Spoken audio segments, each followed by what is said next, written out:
বিসমিল্লাহির রহমানির রহিম। হযরত আবু মুসা আশআরী রাদিয়াল্লাহু আনহু রাসূলুল্লাহ সাল্লাল্লাহু আলাইহি ওয়াসাল্লাম বলিয়েছেন, আল্লাহ আমাকে যে হেদায়েত ও ইলম সহ প্রেরণ করিয়াছেন, উহার উদাহরণ কোনো ভূমিতে বর্ষিত বৃষ্টির ন্যায়। ওই ভূমির একটি খণ্ড অতি উত্তম, ফলে উহা পানি গ্রহণ করিল এবং প্রচুর সবুজ ঘাস উৎপন্ন করিল। ওই ভূমির অন্য একটি খণ্ড ছিল, যাহা পানি ধারণ করিয়া রাখিল, ফলে আল্লাহ উহা দ্বারা মানুষের কল্যাণ করিলে, আর মানুষ উহা হইতে পান করিল এবং গবাদি পশুকে পান করাইল এবং চাষাবাদ করিল। বৃষ্টির কিছু অংশ অন্য এক ভূখণ্ডে পৌঁছিল, যাহা ঊষর পানীয় ধারণ করে না, ফসল উৎপন্ন করে না। ইহা ওই লোকের উদাহরণ, যে আল্লাহর দিন সম্পর্কে জ্ঞান অর্জন করিয়াছে এবং আল্লাহ আমাকে যাহা কিছু প্রেরণ করিয়াছেন, উহা তাহার কল্যাণ করিয়াছে। ফলে সে শিক্ষা লাভ করিল এবং শিক্ষা দান করিল। এবং ওই লোকের উদাহরণ, যে উহার প্রতি মাথা তুলিল না, এবং ওই ব্যক্তির উদাহরণ, যে আল্লাহর প্রেরিত হেদায়েত কবুল করিল না।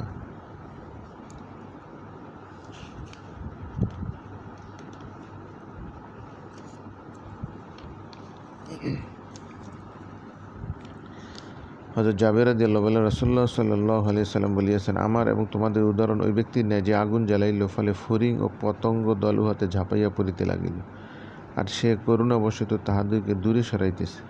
তদ্রূপ আমিও আগুন হইতে রক্ষা করিবার জন্য তোমাদের কোমর ধরিয়া আছি, অথচ তোমরা আমার হাত ফসকাইয়া যাইতেছ। মুসলিম শরীফ।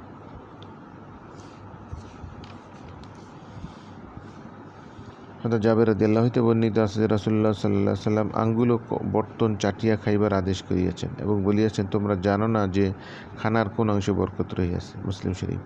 মুসলিম শরীফের অন্য বর্ণনা আছে, তোমাদের কাহারও হাত হইতে লোকমা যদি পড়িয়া যায়, তবে সে যেন উহা তুলিয়া লয় এবং উহার সহিত লাগিয়া থাকা ময়লা পরিষ্কার করে উহা খাইয়া ফেলে, শয়তানের জন্য যেন ছাড়িয়া না দেয়। আর আঙ্গুলগুলি মুছিয়া না খাওয়া পর্যন্ত যেন রুমাল দ্বারা হাত না মুছে, কেননা সে জানে না যে তাহার খাবারের কোন অংশে বরকত রহিয়াছে। মুসলিম শরীফের অন্য এক বর্ণনা আছে, শয়তান তোমাদের প্রতিটি কাজে তোমাদের প্রত্যেকের নিকট উপস্থিত থাকে, এমনকি তাহার আহারের সময় তাহার নিকট উপস্থিত থাকে।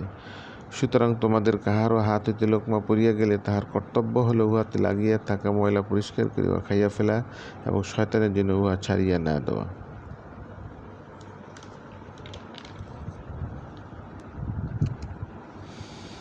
হযরত ইবনে আব্বাস রাদিয়াল্লাহু আনহু একবার রাসূলুল্লাহ সাল্লাল্লাহু আলাইহি ওয়াসাল্লাম আমাদের মাঝে উপদেশ দিলেন। তিনি বললেন, হে লোক সকল, পুনরুত্থানের পর তোমাদেরকে নগ্ন পদ, নগ্ন দেহ ও খাতনাহীন অবস্থায় আল্লাহ তাআলার সম্মুখে সমবেত করা হইবে।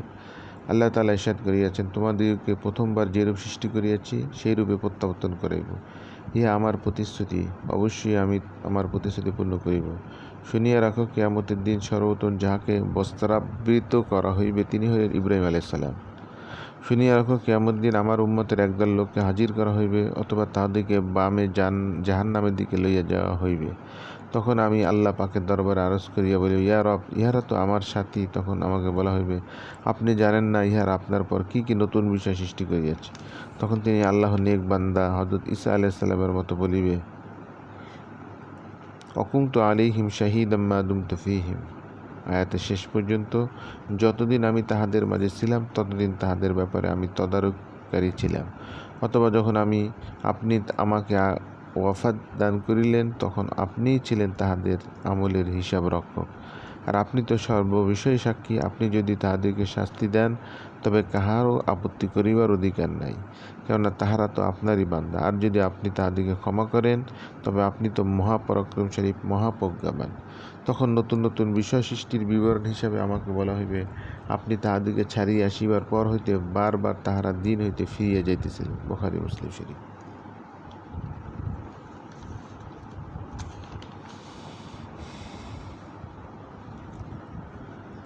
হযরত আবু সাঈদ আব্দুল্লাহ ইবনে মুগাফফাল রাদিয়াল্লাহু আনহু রাসূলুল্লাহ সাল্লাল্লাহু আলাইহি ওয়াসাল্লাম খাজাক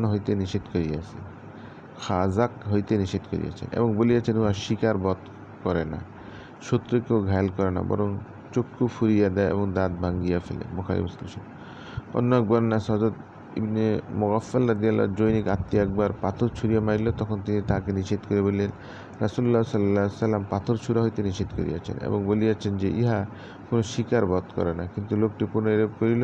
তখন তিনি বললেন, আমি তোমাকে হাদিস বলিলাম যে রাসূলুল্লাহ সাল্লাল্লাহু আলাইহি ওয়াসাল্লাম ইহা হইতে নিষেধ করিয়াছেন, অথচ তুমি পুনরায় পাথর ছুঁড়িতেছ এবং সুন্নতের বিরুদ্ধাচরণ করিতেছ। তোমার সহিত কখনই কথা বলিব না। খাজাক অর্থ বিদ্যাঙ্গুলীয় তর্জনীর সাহায্যে প্রস্তরকণা নিক্ষেপ করা, অর্থাৎ একটির উপর প্রস্তরকণা রাখিয়া অপরটি দ্বারা উহা নিক্ষেপ করা, তবে এই নির্দিষ্ট রূপ উদ্দেশ্য নয়, যে কোনোভাবেই হোক অযথা খেলার ছলে পাথর ছুঁড়িয়ে মারিবার কথা এখানে বলা হইয়াছে।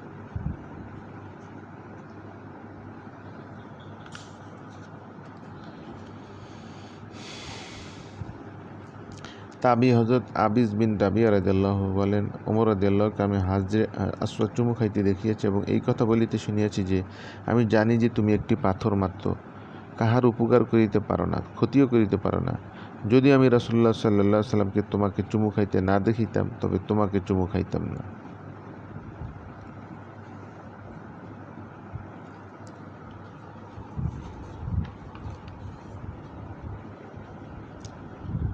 হযরত আবু হুরায়রা রাদিয়াল্লাহু বর্ণিত, তিনি বলেন, যখন রাসূলুল্লাহ সাল্লাল্লাহু আলাইহি সাল্লামের উপর এই আয়াত নাজিল হইল, লিল্লাহি মা ফিস সামাওয়াতি ওয়া মা ফিল আরদ ওয়া ইন তুবদু মা ফি আনফুসিকুম আও তুখফুহু ইউহাসিবুকুম বিহিল্লাহ, আসমান ও জমিনে যাহা কিছু আছে তা আল্লাহর মালিকানাধীন, আর তোমাদের অন্তরে যাহা কিছু আছে তাহা প্রকাশ করো কিংবা গোপন করো, আল্লাহ তোমাদের নিকট হইতে উহার হিসাব লইবেন।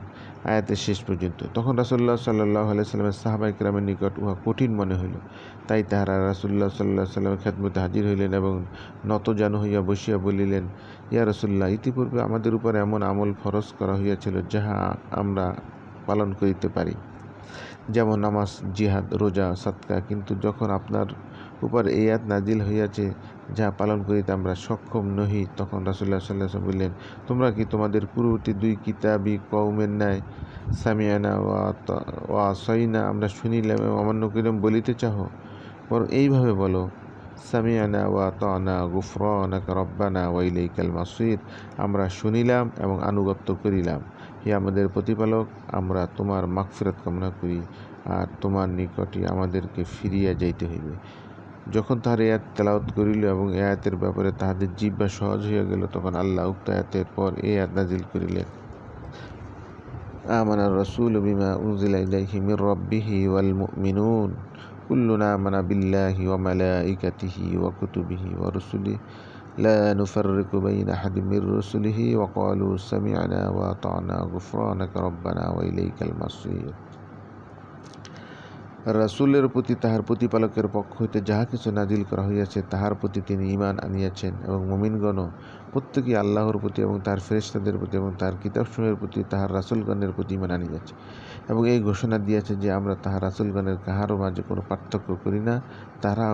তাহারা আরও বলেন, আমরা শুনিলাম এবং মানিয়া লইলাম।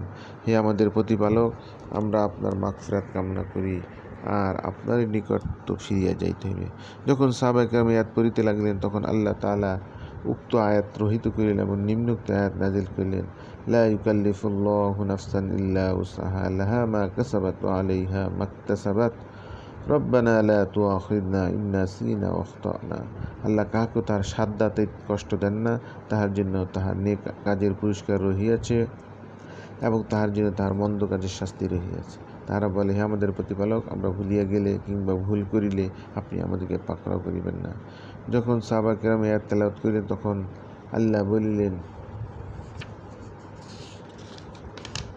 হ্যাঁ আমি কবুল করিলাম। তাহারা যখন আয়াত তেলাওয়াত করিলেন, রব্বানা ওয়ালা তাহমিল আলাইনা ইসরান কামা হামালতাহু আলাল্লাযীনা মিন ক্বাবলিনা, হে আমাদের প্রতিপালক, আমাদের এই প্রার্থনা কবুল করুন আর আপনি আমাদের পূর্ববর্তী লোকদের উপর যেমন কঠিন হুকুম আহকামের বোঝা চাপাইয়াছিলেন, আমাদের উপর তেমন কোনো বোঝা চাপাইয়েন না।